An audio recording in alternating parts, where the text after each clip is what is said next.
time than that with them. But then I tell you what we do. If they come back and say, yes, this is what I want to do, I like to have them get a notebook, and I like to have them write, on this day, I understand what willing to go to links looks like, and I am prepared to do that. And I have them sign it and date it. I also do that for another reason. They'll call whining about something, and I'll say, do you remember on this day you agreed to, and they go, yes, well, shut up and do the work, click. See, that man named Big Frank taught Joe and I about keep the monkey on their back. You got one on yours already. See, I've done that. If you're sober for a while and sponsored people, you've done that, right? Taking on their sobriety, right?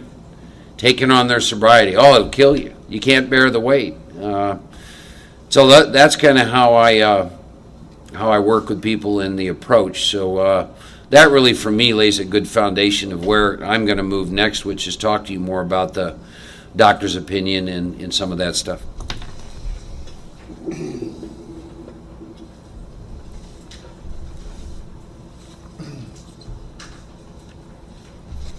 We take things for granted that people around the world have been searching for their whole life. You're 2 years sober and you're finishing amends, and somebody calls you and they say, "What have you been doing the last 2 years?" You go, "Oh, forming a relationship with the creator of the universe." No big deal. So language is and we're also going to try to describe some things that can't be put into words. I mean, greater people than us have been trying to describe God for eons, and the unknowing noble, that which has no name. Language is a messed up thing. So you meet someone, and they say, you share something in the meeting. You talk about taking someone through the work.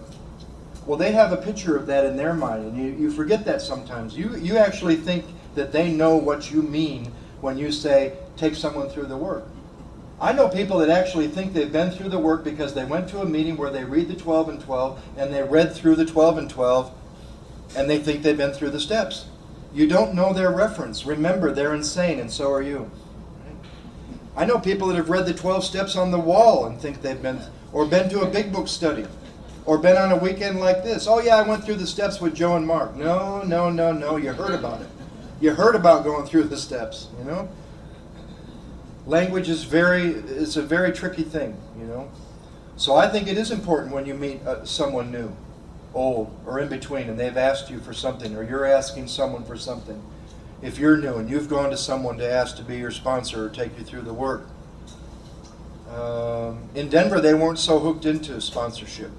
Everybody had a sponsor, but they also went through the work with different people. They weren't like possessed. They were not possessed in that way. They weren't just, they didn't have a sponsor who said, don't do anything with anybody else. My sponsor has known for years that I've gone through the work with many people, and he's still my sponsor. They didn't confuse that, but it's good for you to be clear on what they think you're saying, and you to be clear on what you think they're saying. So what Mark said is a very good idea. Give them an idea of what it's going to mean to go through the work. This isn't going to be a big book study. This isn't going to be talking about the steps or theorizing. The spiritual life is not a theory. We're going to have to live this. We're going to have to do this, and so I would basically do the same thing. I would tell them a little bit about my story. I would tell them that I would ask them to share with me some of their story. Working with others, ask you to get an idea of behavior, beliefs, problems, religious leanings. The guide in there is great. Get an idea of where they're coming from. A thing that we don't do enough of is to find out what you can from their family or their wife or their husband. Invaluable. Because our group in Santa Monica is so incestuous, not in a sexual way, but in a step way, which is the same way. I mean, you're going to get screwed one way. It's so incestuous that let's say so-and-so this year is going to ask so-and-so in our home group, to go through the work. So-and-so might go back to the last 2 or 3 people that took them through the work and say, where's this person at? Or go to their sponsor. Or, find out what you can. Give them an idea of what it's going to mean. I ask people to read the first 164 pages and answer 5 questions. Is this work what you want to do? My Native American teacher, Don Coyes, who was invaluable and is still a great friend, always said to me, use what the person has. He came with a lot of hate. The guy that hooked him said, Native Americans don't get sober. He stayed sober just to prove that bastard wrong. Use what they have. Hook them with what they got. They got fear, use the fear. You can only use what they have. So, is this work what you want to do? Are you willing to go to any length to do this work? Do you know what that means? Yes, I've just read the first 164 pages. This is what I'm agreeing to. Why do you want to do the work? Very important. To get my wife back? Sorry, wrong guy. I've never had one. Get a right job? Sorry, wrong guy. I don't like working. I don't do well with work. Because the things I do I enjoy and they're not work. I feel passionate about what I do in my life. So, is this work what you want to do? Are you willing to go to any length? Why do you want to do this work? If it doesn't have something to do with life and death, they've come to the wrong guy. Then the question I always ask myself, like what Mark said, because you get people just like you, when they're leaving my house, I usually ask, why me? So I want them to tell me, why have they asked me? And then sometimes I'll ask someone to list the current dishonesty they're having in their life with themselves or others.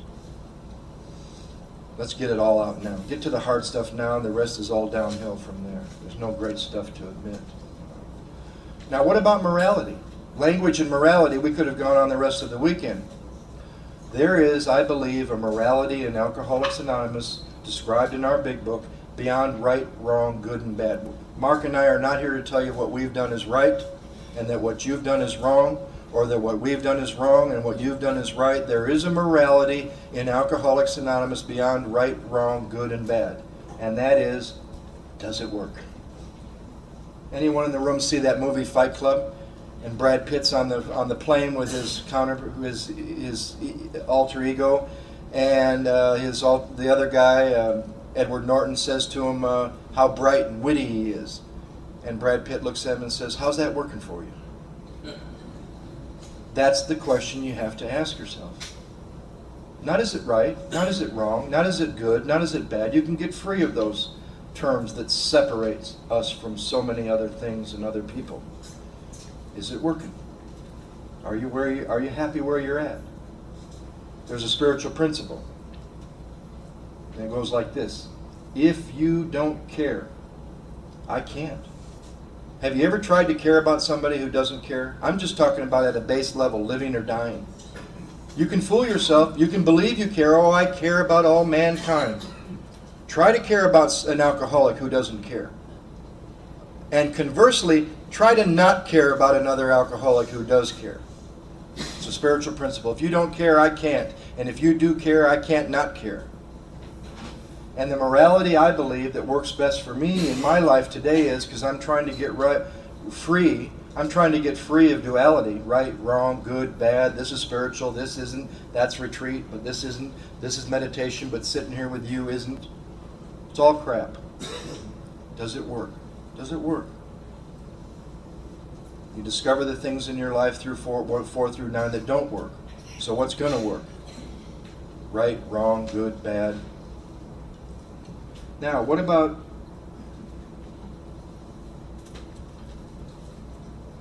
I know about a step that no one in this room has ever heard about, but you know it's there.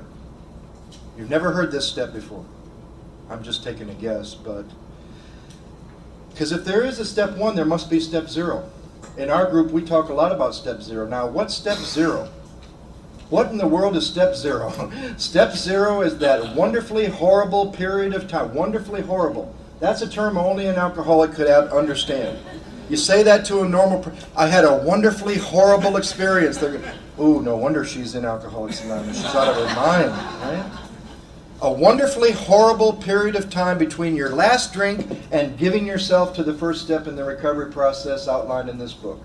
Could be 6 months. That's how long I made it before I was ready to die. It could be 16 years. It could be 6 years, 9 months, a year and a half. The time from your last drink till you give yourself to all 3 parts of this program, unity, recovery, and service. It's a 3-part program. Bill gave us 3 legacies. The sad thing is, some of you haven't learned this yet, whether you're new, old, in between, I'm guessing here. Going to meetings and not drinking doesn't treat alcoholism. How long did it take some of us to learn that? Going to meetings and not drinking doesn't treat alcoholism. And that's when you're in step 0. So what are you doing in step 0? And it's even appropriate it's called step 0 because it's an endless circle of eliminating other alternatives, but the 2 that you need to be brought to start this work, and that is, do you have any other alternatives but to die an alcoholic death or live on a spiritual basis? Well, I certainly have from time to time. Die an alcoholic death, live on a spiritual basis, or get that right girlfriend. Some of you guys have that alternative, the right boyfriend. Right? Die an alcoholic death, live on a spiritual basis, or get the right job. You're eliminating them alternatives to bring you through step 0 to step 1. And step 1, somewhere in the middle of that step, you'll be convinced that to die an alcoholic death or live on a spiritual basis are not alternatives you've been able to pull off either. So when you finally think you've gotten down to 2 alternatives that don't sound so great, because I'll tell you, you ask anybody in this room that's been trying to live on a spiritual basis for a number of years, it's not an easy alternative.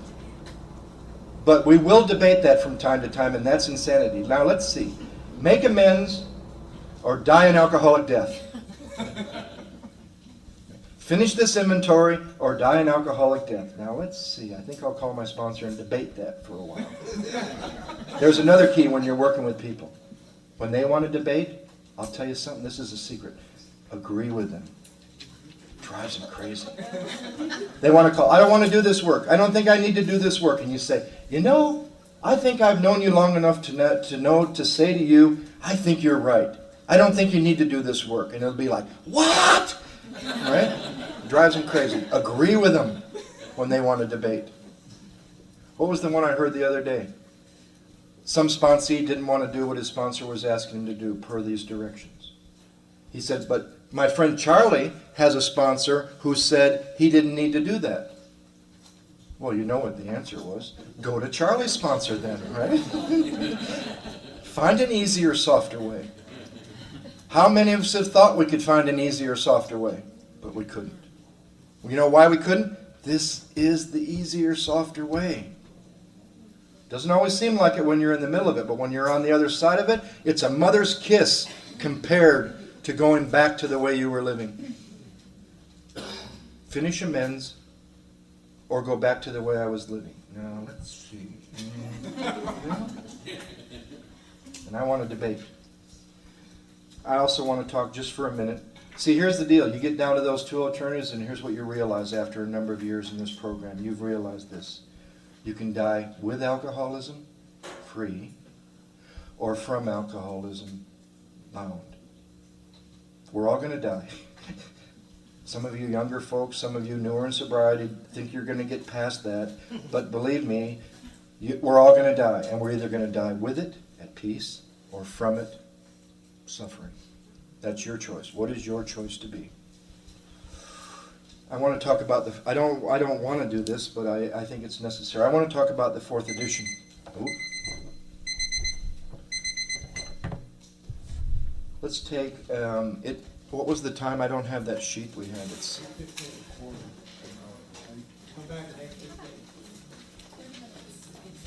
we'll be back at 8:15. Starts out with a story. A man found an eagle's egg, and he put it in a nest of a barnyard hen. The eaglet hatched with the brood of chicks and grew up with them. All his life, the eagle did what the barnyard chicks did, thinking he was a barnyard chicken. He scratched the earth for worms and insects. He clucked and cackled, and he would thrash his wings and fly a few feet into the air. Years passed, and the eagle grew very old. One day he saw a magnificent bird above him in the cloudless sky, glided in graceful majesty among the powerful wind currents with scarcely a beat of its strong golden wings. The old eagle looked up in awe. "Who's that?" he asked. "That's the eagle, the king of the birds," said his neighbor. "He belongs to the sky. We belong to the earth. We're chickens." So the eagle lived and died a chicken, for that's what he thought he was. Astonished, at first I felt downright insulted. Was he publicly likening me to a barnyard chicken? In a sense, yes, and also no. Insulting, never. But he was telling me and these people that in his eyes we were a golden eagle, unaware of the heights to which we could have soared. This story makes us understand the measure of this man's love is genuine love and respect for people will always tell him the truth. That's what his work is always about, waking people up to the reality of their greatness, having awareness. That's what this book will do, making us wake up. I have spirituality means waking up. Most people, even though they don't know it, they are asleep. They're born asleep, they live asleep, they marry in their sleep, they breed children in their sleep, they die in their sleep without ever waking up. They never understand the loveliness and beauty of this thing they call human existence. All mystics, Catholic, Christian, non-Christian, no matter what their theology, no matter what their religion, they are unanimous of one thing, that all is well. That all is well all of the time. Last year on Spanish television, I heard a story about this gentleman. He knocks on his son's door. Jamie, he says, wake up. Jamie answers, I don't want to get up, Papa. The father shouts, get up, you have to go to school. Jamie says, I don't want to go to school. Why not, asked the father. 3 reasons, says Jamie. First, because it's so dull.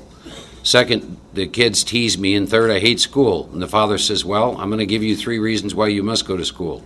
First, because it is your duty. Second, because you're 45 years old. And third, because you're the headmaster. Wake up, wake up. You're grown up. You're too big to be asleep. Wake up. Stop playing with your toys. Most people tell you they want to get out of kindergarten, but don't believe them. Don't believe them. All they want you to do is mend their broken toys. Give me back my wife. Give me back my job. Give me back my money. Give me back my reputation. Give me back my success. This is what they want. They just want their toys replaced or better toys. That's all. Even the best psychologists would tell you that people don't really want to be cured. What they want is relief, because a cure is painful. Sounds like the steps. Waking up is unpleasant, you know. You're nice and comfortable in bed. It's irritating to be woken up. That describes me in a lot of my life and some of my years in the program of AA. I'm a little more awakened today. A couple things I want to talk about. I was talking to a lady at break who recently had gone through a relapse, and she was in her first 2 years of sobriety, and we got to talking about that. And typical alcoholic who's asleep is she had made enough commitments for 9 people, and then she went to a convention, and at the convention she's overwhelmed. She went and got drunk. See, I understood that. When I came to you all in 1982, I had brain damage, kidney damage, liver damaged, and just about everything I owned fit in a duffel bag. In hindsight, one of the greatest mistakes I made was I had no idea how damaged I was. And one of the things I was telling Joe not long ago, in some respects I feel like I'm coming out of a 10-year blackout of still overcommitting on any given day, not realizing how damaged I was from this thing in every sense of the word. And that takes me back to spiritual living and why I do the things I do with the steps, why I do the things I do with the disciplines of steps 10 and 11, is the awareness. My experience is, if you're a victim of the disease of alcoholism and do not have a revolutionary spiritual experience, you're probably going to die. We were talking about some things the other day. I think the average length of sobriety, the last information I had from World Service was, I believe it's 72 months. I believe our membership was a little less than 2 million people worldwide. Now, a book was published in 1939 that gave us a solution. Those kind of things catch my attention. I always have to ask a question. What is going on? What is going on? Because my experience has been very few people get sober, stay sober, and die sober. There's a gentleman in Dallas. His name is Searcy. Some of you may know him. I go to a meeting. I go to a group. He started a group called the White House Group. He's just celebrated 57 years. And I like to, he's got a lot of history. I like to ask him questions. I like to get close to elders like that because they're not going to be around much longer. And he's he's very rare in that he had a personal relationship with Bill and Bob, etc. But I like to talk to him about that. And one of the things that we're in agreement on, because we're not in agreement on everything, but I'm like, Joe, I have a tremendous respect for the length of time, but that doesn't, I'm not going to sell my experience short, but we're very much in agreement with this. If I lose my connection to my first step, my ego will take me right out of this program. That's another reason that Joe and I continually go back and work and rework the steps. Not because I am fear-based, but because I am love-based. But you stay around long enough, and I told you I work in the field of chemical dependency, people still die. They used to die in our groups. They don't die in our groups now because there's a screen of hospitals and treatment centers between us and them. Think about this. When was the last time a member of your home group died? They used to die a lot in our groups. Now they don't. But the death is still going on. I have this chronic, fatal, progressive illness that continues even when I'm not drinking. I don't ever want to lose my connection to this.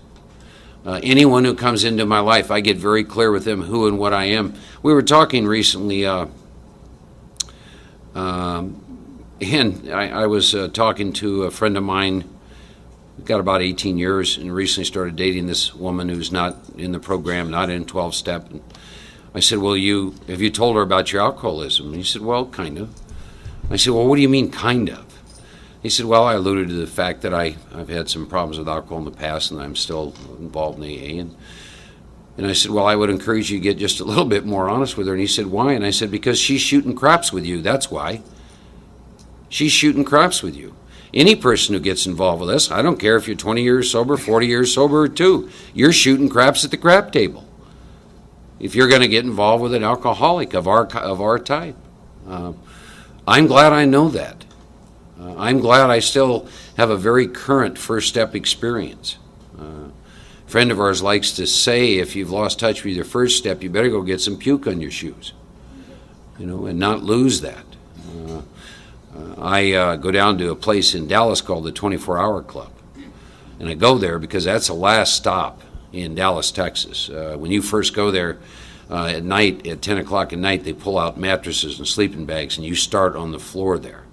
There's no money, there's no nothing. And I go down there once a week to meetings, and I sit in there. Amazing experience. On a Tuesday night, I went down there and spoke.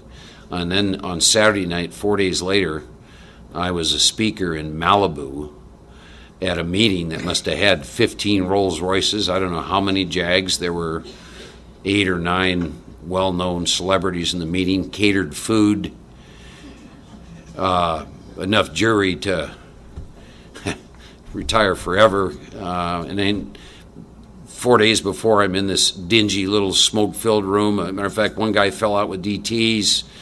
Woman there with enough scars all over her head. But I started my talk, and I explained to them that although the environment I was in was Malibu, looked a little different, we weren't any different than any of those people in that 24-hour club, and there was a very thin line separating the two of us. And I don't ever forget that. So I want to talk about this first step experience. Maybe give you a little exercise. You can all get a little current with your own life around this, and I'm going to work it a little bit backwards, but you look at the concept of unmanageability or the spirituality. What you might consider doing is just kind of writing out some areas of your life that perhaps that you're having some struggles with, or that your consciousness is no longer comfortable with. And I'll throw out some examples. Finances.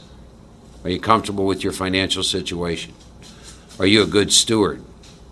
Do you have a sufficient amount of money in savings? Are you responsible with your bills? Physical health, how is that? How is it with your food? How is it with your health? How is it with relationships, significant others, work, within your home group, AA, the relationship with yourself? How is that? What kind of things do you say to yourself? How do you talk to yourself? What kind of a relationship do you have with yourself? Take a look at all the areas of your life that comprise your life situation currently today. If you have some of those areas that are problematic to you and keep filtering through your consciousness, please remember that behind those is a drink of whiskey. Alcoholics, if I get in enough pain and suffering and I'm not in fit spiritual condition, my mind will remind me of something that will go treat that, and that's called a drink of alcohol. And nobody in this room is immune from that. So when I start to look at my first step, if you have time, this is one of the areas that I begin to look at. When I look at the first step in the big book, the forwards are general information about AA, and there's some fabulous stuff in there. Matter of fact, when it comes to this first step, it describes that when Bill and Bob met, and it says something I think is very, very profound. And what it says is that Dr. Bob, had tried spiritual means, which is our solution, for many years, but he couldn't stay sober until Bill brought him the problem. And they go on and they describe why. Alcoholics are great sprinters, right? In a 100-yard dash for about 20 yards, we're going to really give it a lot. But from about 20 on, we're not. And what they tell in that short little 2 paragraphs is that because Dr. Bob never understood his first step, because Dr. Bob never understood he was doomed to die an alcoholic death, it never produced enough willingness in him to consistently sustain spiritual living. But when Bill finally carried the message to him of the first step, made him look at his own experience, from that day till the day he died, he remained sober. And they go on to say, and the reason is his first step experience brought about a willingness to go to any lengths to never take a drink again and embrace spiritual living. And that's why that first step connection is so incredibly important. Understanding that I am an alcoholic, that I am a real alcoholic. That, like Joe said, that I either get to live on a spiritual basis or die an alcoholic death. I attract chronic relapsers. I've said this before. I assume if there's such a thing as reincarnation, I was not a good man in the last time I was here. And that this is my penance for living that kind of life. Because those of you who have worked with chronic relapsers, you know how much fun they can be. Their 4 favorite words are I know and yes but. Many times they know the big book far better than you ever thought of. They have a lot of religious beliefs. The list is fairly endless when you get to work with them. But I like to ask them a question. And the first question is, the last time that you relapsed, were you involved with that? And almost unequivocally, they'll all tell me yes. And I'll say, really? So you've been around AA all this time, and you actually think you're involved in choosing to take a drink? And they'll go, yeah. And I said, really? And they'll go, yeah. So where did you get that idea? Where did you get the belief system that you've got the power of choice sober around a drink if you're a real alcoholic? Because the big book is very clear with you and I on page 34 that that's not true. It says, depending upon the extent to which you can recover on a non-spiritual basis, depends upon the extent to which you lost the power to choose whether you would drink or not drink. See, when I was brought to you in 1982, I had lost the power to choose whether I could drink or not drink. When I got up in the morning, I didn't have a clue what was going to happen that day around me and alcohol. Now, the delusion for years was that I did. You understand what I just said? My experience is nobody can recover from alcoholism if you think you're involved in choosing whether you drink or not drink. When that lie finally got smashed, that produced a degree of willingness in me I never had before. When I finally realized the most insane act of my life I was going to commit sober, and I'm not involved with that decision, I assure you it brought about a whole different course of action, which is still going on with me today. That I had completely lost the power of choice. So I go back and look at the first step, and I read from the doctor's opinion up to page 23. There's 33 pages of information in there. And we're doing that to answer one question. This is how intelligent we are. Here's the question. Mark, when you take a drink of alcohol, do you lose control? That's the heart and soul of those 33 pages. And I've often thought to myself, 33 pages to answer that question? Yeah, you know why? Because I'm looking for every reason in the world why that is not me. So they come at me every way that you can think of. And then they finally come back and they say, control. The issue is loss of control. Have you lost control once you take the drink? They take away this idea of how much I drink, how often I drink, every reason that my mind wants to use me why I'm not you, it strips me of. They don't care if you're male or female. They don't care if you're young or old. They don't care if you're rich or poor. They don't care if you're smart or dumb. None of that makes any difference. Those pages are about when you take a little drink of that alcohol, Mark, do you lose control? Is that your experience, yes or no? They don't care about anything else. And they're kind enough to tell us why in the doctor's opinion. They say that's because you experience what's called a phenomenon called craving, which means that I take a drink and the drink takes me. And in reviewing my first step in this area many, many times, I see that literally in my first year of taking a drink, that I took a drink and the drink took me, and I go back into my drinking. And I begin to look at all the experiences. I see that when I'm 16 years old and I got 3 buddies with me and we buy a case of beer, I'm driving the car, I drink half the case, 2 of them are puking, and I'm driving the car and want to go get more. I didn't realize that I could do that because I was having an abnormal reaction to alcohol. I just thought I was a real man. The very thing I was bragging about, little did I know, meant that I was doomed to die an alcoholic death. And that went on for many, many, many years. And so you go back in, and I go back in and I look at that experience. When I rework the steps as I did this time, I use meditation as a vehicle. God, show me what would happen if I took a drink. Joe and I use what's called the path of consideration. If you begin a set of spiritual exercises with an answer, nothing new will happen. So here's my question. Am I still a real alcoholic?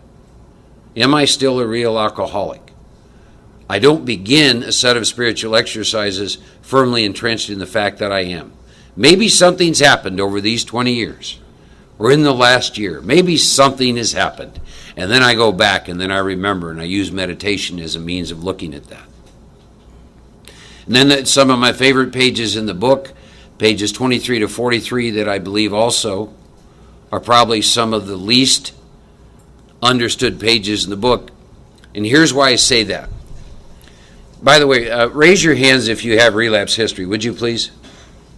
Okay.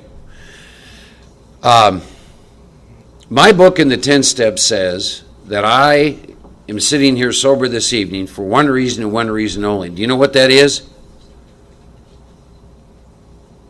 It says if I'm in fit spiritual condition. That is the condition that if you do the work in the first 9 steps, being in fit spiritual condition is the only reason that I didn't take a drink today. That my mind didn't take me back to a drink today. There is no other reason, if you believe the big book. Because I don't believe you can believe a little of it, but not the rest of it. So let me hook these two together. Pages 23 to 43 are going to talk to me and you about when I'm sober. It's not about when I'm drinking. The big book does not talk to you and I about alcohol once you get past page 23. And the reason is, and they go on and they tell me why, it's because, Mark, if you never take a drink, you'll never activate the phenomenon called craving again. But Mark, that's not the problem. The problem you have, Mark, centers in your mind. And pages 23 to 43 are designed to make you look at this idea. Will you commit the most insane act of your life sober? And are you involved in that? And they describe what this is on page 24. It says the fact is, and when I read the book, I like to put my name in because it makes it personal. Because I'm so selfish, when I read the word we, I think they mean you. So it says the fact is that Mark, for reasons yet obscure, has lost the power of choice in drink. Now think of it this way, those of you that relapsed. You're sober. The book is saying you've lost the power of choice in drink, sober. And now it's going to be kind enough to tell you why. Choice, ladies and gentlemen, comes from will. Here's why we've lost the power of choice in drink sober. Because our so-called willpower will become practically non-existent. Mark is going to be unable at certain times, highlight those 3 words, to bring into Mark's consciousness with sufficient force the memory of the suffering and humiliation of a week or month ago. Mark is without defense against the first drink. Now here's a little litmus test to find out where you're at with this if you have some time sober. If you haven't been doing the strict spiritual disciplines of the 10th and 11th step as outlined in the big book of Alcoholics Anonymous, number 1, do you believe you're in fit spiritual condition? And number 2, do you think you know what that at certain time looks like when your mind's going to take you back to a drink? And number 3, is it possible you're a lot closer to a drink than you ever could have imagined? That's why every day, 365 days of the year, I get my feet on the floor, I open my big book, I read the instructions in pages 84 through 88. I sit in meditation. I work with the 10-step all day long. I do an evening meditation. I do an evening review, and I get up the next day and do it again. And the reason is because I'm very clear about this thing I have about my mind, and I'm very clear about fit spiritual condition. Let me tell you another trap I fell into for a while. Here's the trap. God keeps me sober. Let me tell you why I say that's a trap. If that was all there was to it, this big book would be one page. Here's what it would say. God keeps you sober. Have a good life. It doesn't. There's all kinds of work. There's inventories to write, 5 steps to do, a lot of amends to make, money to pay back. Sit with the disciplines of the 10 and 11 step. Why? Because my actions better match God's power. I stay sober based on fit spiritual condition, and the trap I fell into, God keeps me sober. Guess what my mind does with that? Oh, I don't need to do meditation today. God's with me. I'll just say hello in the shower. Right? Now, I come to meetings and lie to you and tell you the most important thing in my life is God, but I don't give God any time. You see what I'm saying? Do you see what a trap that was? Boy, did I ever wake up to that one day.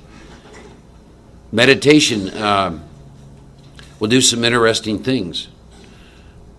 Through meditation, it was, when are you going to do your part?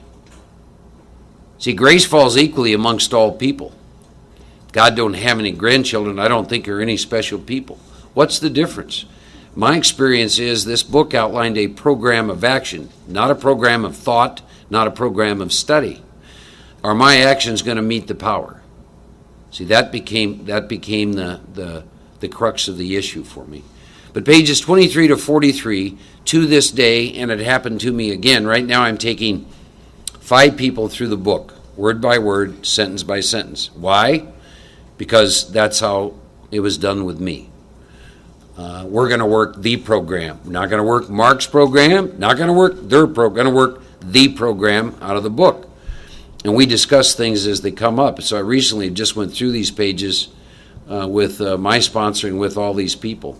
And I am once again literally overwhelmed with the grace and power and love of God in my life when I look at these pages. And they talk about all the different states of mind sober in which I would go drink. And they use some examples. They use this crazy jaywalker.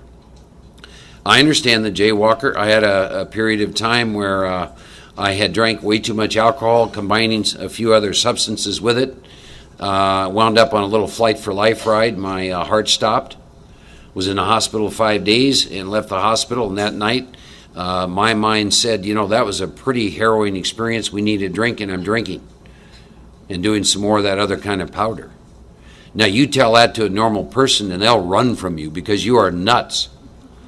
I wasn't choosing to do that. See, sober, I sit and I look at all these examples. They give another guy, Fred. Fred's a high-bottom drunk, right? The day Fred drank, there wasn't a cloud in the horizon. I've seen as many people relapse when there wasn't a cloud in the horizon as I've seen people relapse when behind pain and suffering. They also talk about the person that has a lot of self-knowledge. He believed the inner workings of his mind would prevent him from relapse, right? And what they do in those pages is finally, they sum you all up in the bottom of page 43, and here's what they take you to. Once more, Mark at certain times has no effective mental defense against the first drink, period. They don't put a little caveat in there, time gives it to you. Mark's defense must, M-U-S-T, come from a power greater than himself. See, and you begin to have an experience and see the truth of that. It is your experience that will bring about the willingness to do what the rest of the steps are going to ask you to do. And Joe said something that I believe is so important. Die an alcoholic death. Do steps 2 through 9 and work with the disciplines of 10, 11, and 12. What do I want to do? I mean, think about it. It is only a first step experience that will bring about the willingness to do that. The willingness to do it, to move through the path.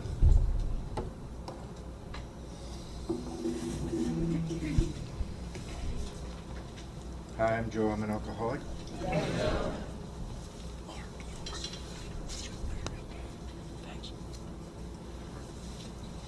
How many get a book and then throw the paper cover away right away because you're more ashamed of being sober than you were of being drunk? I'm the only one that did that? Oh, a lot of people like that. You broke my anonymity. You told another member of AA. They're more ashamed of being sober than they were of being drunk. They grew up in a little town. Everybody knew them. They did outlandish things all over town, and now they don't want anyone to know that they're sober. Anonymity. At the level of press, radio, TV, and film, Dr. Bob wrote, "It is as harmful to not use your last name in the fellowship as it is to use your last name outside the fellowship." So I used to buy a book, 3rd edition. That was when I got sober in the 80s. And I would take the paper cover and I would throw it away. I put a leather cover on my first book. It looked like probably a great novel that I had written or something, right? And I missed a piece on that paper cover, written in 1976. And in the second paragraph, it told me something I didn't know for a long time, even though I was involved in it. And it said, notice I used the word said, "The basic text, page 1 through 164, remains unchanged." Sorry. This is the 3rd paragraph of the paper cover to the 3rd edition. But the basic text, page 1 through 164, remains unchanged. This is the AA message, just as it was introduced in 1939. They tell people that the first 164 pages is the message. Any of you that have ever been in service, ever gone to a service conference, and they'll always say, Bill's definition of service is anything that makes carrying the message possible. And then at some point during the conference, you have the nerve to raise your hand because they're talking about trinkets and money and stuff, and you say, this is like dropping a bomb in a service conference. What's the message that we're doing all this stuff to carry? And the whole room just goes into a big uproar because our literature doesn't tell anybody anymore, well, what is the message, right? Now, in the 4th edition, they've made a mistake. We're hoping that it'll be changed because of people that still care. In the foreword to the 4th edition, in the paper cover, that same paragraph now says, the basic text, page 1 through 164, which had been the foundation of recovery for many alcoholics, remains and still remains unchanged. You know what that makes our big book? A history book. It's a history book. It's something that had been, page 1 through 164. Guy said to me, hasn't every other foreword reflected the mood of the fellowship? Doesn't one of the forewords say that these forewords have been added to reflect the growth and the attitude in the fellowship? Well, that's the attitude in the fellowship now, and a lot of you know this as well as any of us. The message of Alcoholics Anonymous is no longer popular in most of Alcoholics Anonymous. You will be condemned, called names. I can't tell you the stuff that's been said about Mark to me, and me to Mark, and around the country, and things that we hear, and in our home groups, or where we go to speak somewhere where we live. The message of Alcoholics Anonymous is no longer popular in the program of Alcoholics Anonymous because of statements like this. Page 1 through 164 had been. And with that attitude, the feeling I get when I read that is they might have well have said, for those poor alcoholics that needed those 1 through 160. Those people. It was written by a woman who was given permission by the General Service Conference. She was the Director of Publications for AA World Service without having to bring it back to the conference for a reread or anything. In the real foreword to the 4th edition inside, it tells me that a meeting online is the same as your home group around the corner. Now, I've only been here a few hours, but I'll tell you this. I lived in India for 5 years. Sometimes that's all I had. Maybe a visitor, always wet drunks. I always had that. But as far as members of the fellowship, sometimes it was online. I've only been here for a little bit, a couple hours. And looking in your eyes is nowhere near sitting in front of a computer screen. Now, they've had to change this because of trustees and people that still care. But to say that a meeting online is the same as sitting in my home group or looking in your eyes tonight, and that they're only different by a screen or a format, sorry, that's a sad reflection on Alcoholics Anonymous. We always wish we could spend more time on this everything up to the doctor's opinion. It's my experience that those pages should be looked at as great general information about our program. The history of AA will be laid out there for you in a general way. There's a lot of other books that have been written that describe this history, but I have to tell you, because of another mistake, or depending on how you want to look at it, because AA didn't want to fight trinket salesmen, we've lost the circle and triangle on the title page. That page changed my experience the first day I went to my sponsor's house, because I thought I was in AA and all I was a member of 1/3 of a 3-part program, expecting the results from the other 2 parts, because all I was doing was going to meetings. And when he talked to me about the 3 legacies, you bring the body to the fellowship. You've all heard it. Bring the body, the mind will follow. That's the sad truth. Bring the body, the mind will catch up to you. And one day, the spiritual malady is going to come to the surface, and you're going to need to get involved in recovery. 3-part program, 3-part disease. You bring your body to the fellowship, you bring your mind to the recovery process, and you bring your awakened spirit into the world and back into the program to be of service, until being in the world and being in the program are one. I love when I hear somebody say, outside of our program. You guys are doing some of that kooky stuff outside of AA. Is there inside, outside? They refer to the mainstream. What is this? We're like in the minor stream tonight? I'm involved in the mainstream. I tell people in LA, if that's the mainstream, I'm sorry, I really don't want to see that as reality. The mainstream is a little crazy right now. So I better become at one. That's the promise of the circle. The triangle describes the 3 legacies. So we have a 3-part program. I went to my sponsor's house the first day, 6 months sober, dying of untreated alcoholism. To the man's house I heard in my first meeting, but I was scared to ask him for 6 months, until I finally saw that my life is unmanageable, further away from my last drink than I've ever been. Because see, I wanted to rewrite the first step. I thought dash meant fill in the blank. I thought the dash was a blank. And it says, yes, I admit that I'm powerless over alcohol, and that's why my life is unmanageable, so now that I'm not drinking, everything should just be hunky-dory. But when the root of my disease comes to the surface, everything isn't hunky-dory. And I went to his house. I called him and I asked him for help. And I went to his house and he shared with me just the circle and the triangle. You know what I saw? I'm not in AA. I'm in 1/3 of a 3-part program. But you know what? There was hope in that, because maybe if I got involved in the other 2 parts, I wouldn't be suffering the way I was that day.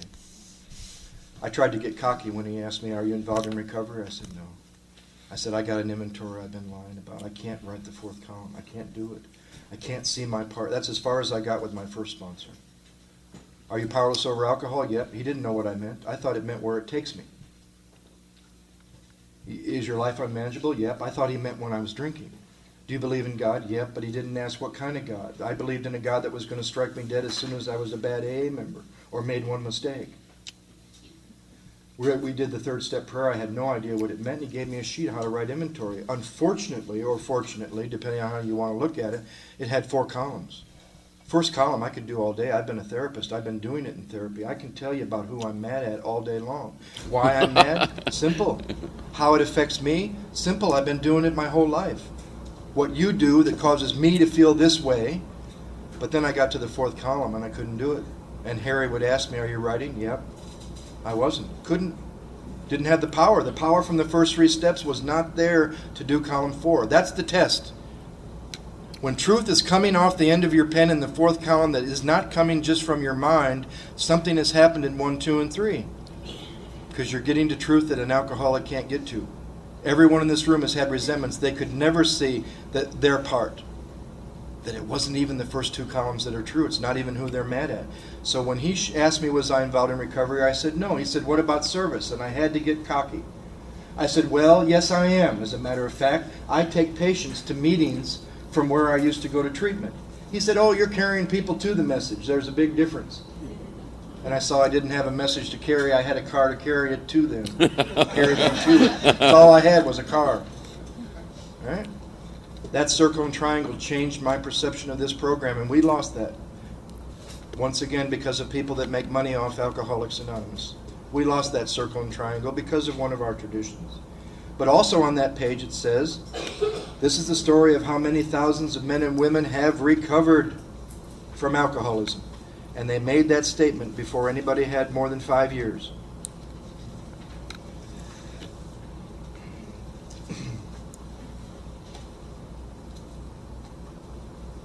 You'll get a lot of information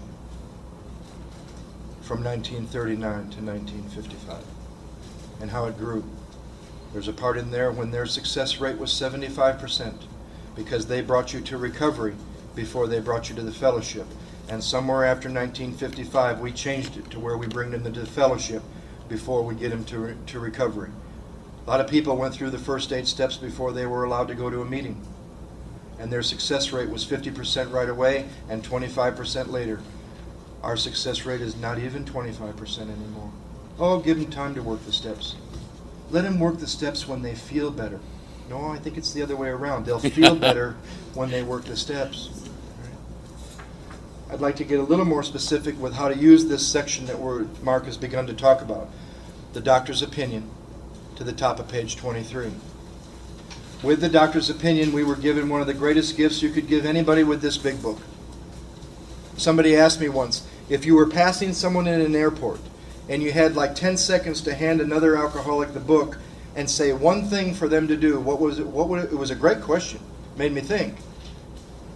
If I had 10 seconds to pass someone in the airport and I got to hand them the big book of Alcoholics Anonymous, I would say, turn every statement into a question and every direction into a stop. And don't go past any of those directions until you've done it. Because what we're going to find is the first 3 steps are a series of considerations, questions, to fully concede to your innermost self, to come to believe and to make a decision that prepares you to be convinced of the ABCs. So really, from the doctor's opinion to the first instruction for inventory, we're only asked considerations. Now these considerations should be looked at as a coin. There's 2 sides to every coin. For those that have been around for a while, they pose a question. To go to the answer that you already know shuts off any experience. Isn't that interesting? That an answer stops experience. So for those that have been around, it's sometimes good to look at the other side of the coin. For example, does my experience abundantly confirm that once I put alcohol into my system, something happens which makes it virtually impossible for me to control the amount? Yes, the experience is over. You answer the question, the experience is over. So you look at the other side of the coin. Maybe my experience now, my mind is more clear. I'm almost 21 years sober. Maybe my experience doesn't abundantly confirm that anymore. Maybe there's considerations for somebody who's been around for a while that aren't valid for somebody that's new. For example, my friend and I, Brian, got to a point in this book one time where it says he thought that his long period of sobriety had qualified him to drink like normal people. He said, you don't believe that, but you believe that your long period of sobriety has qualified you to not drink like normal people. A normal person would just make up their mind and just not drink, no matter what. Smash their ego, work on their defects, and bring about surrender. Maybe lurking notions change their shape and their color and where they're hiding in your mind after a number of years. So I say the prayer, I start the work, I come to stuff. This is one of those books, I bet almost everyone in this room that's been around for a while, this is one of those books that changes every time you read it. Because it meets you where you are. It meets you where you are. With the doctor's opinion, we're going to turn every statement you possibly can into a question. We drink for the effect. Is that true?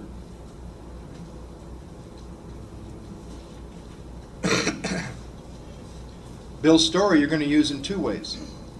I read page 1. I read Bill's drunkalog and I related to nothing. I've never been married, I'm not a stockbroker, and I didn't go to war. And an old-timer said to me, why don't you look for the similarities rather than the differences?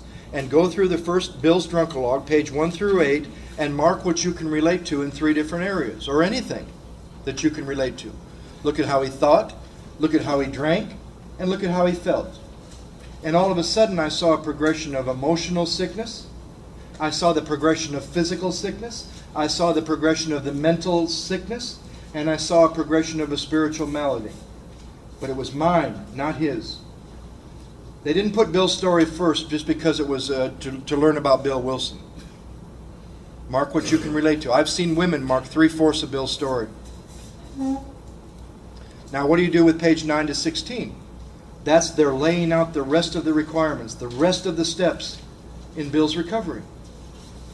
So it's an idea of what you're going to be asked, but it's also a great time, especially when you're just beginning step 1, mark anything in page 9 to 16 in Bill's story that you're not willing to do, that he did.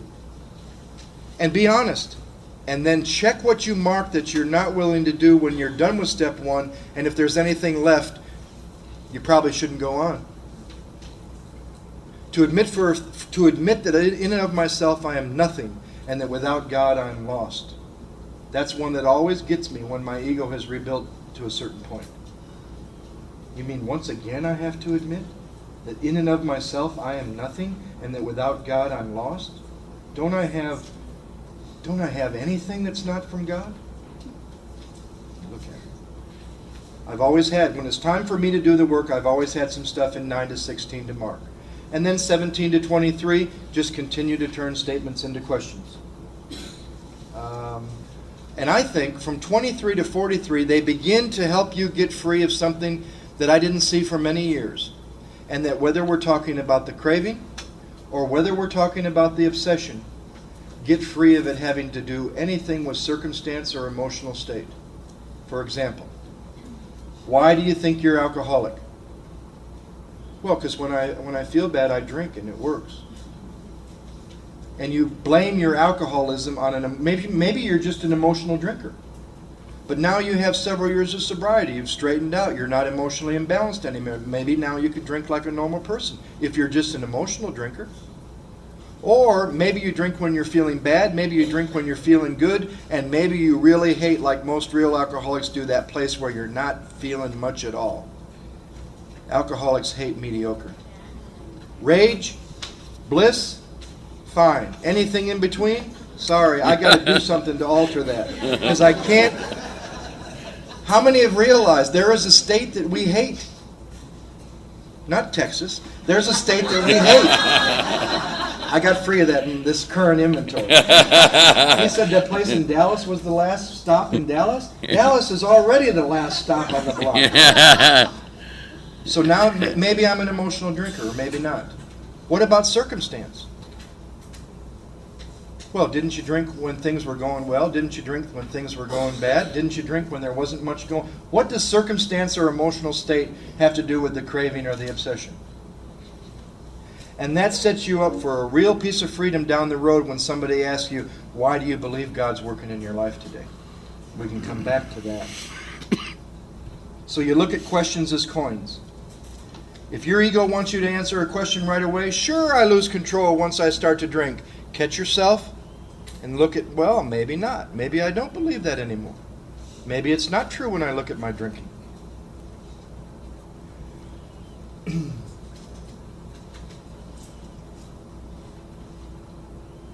4 types of alcoholics described in the chapter to the wives. I also think that those 4 types don't have much to do with where their drinking was taking them. I think it has to do with an internal condition of body, mind, and spirit. This is one of the myth questions I failed to ask. Is there anyone in the room that believes we suffer from a twofold disease? Body and mind? My book says that I'm not only bodily and mentally ill, that I'm spiritually sick. And when the spiritual malady is overcome, I'll straighten out mentally and physically. My mind won't take me back to the first drink, therefore I'll never get the physical craving. I suffer from a threefold disease, body, mind, and spirit. So in the first half of step 1, we admit that we're powerless over alcohol. We got to look at that bodily and mentally. 2 types of powerlessness. Bodily is once it's in your body, you get a physical craving for more. Mentally is when there's none in your system at all, you commit the most insane act of your life. I bet there's people in this room like myself who thought that when people talked about alcoholic insanity, they meant the crazy stuff that we do when we're drunk.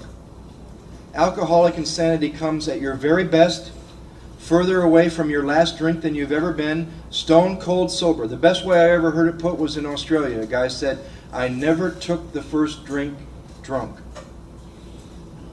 That's the insanity of alcoholism.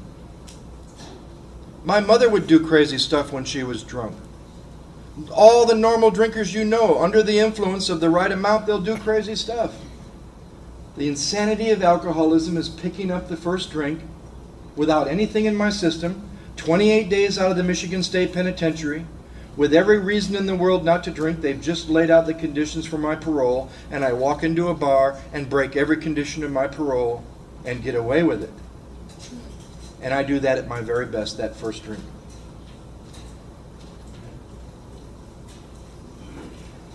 The chapter to the wives describes 4 types of alcoholics. The doctor's opinion describes a few types of alcoholics.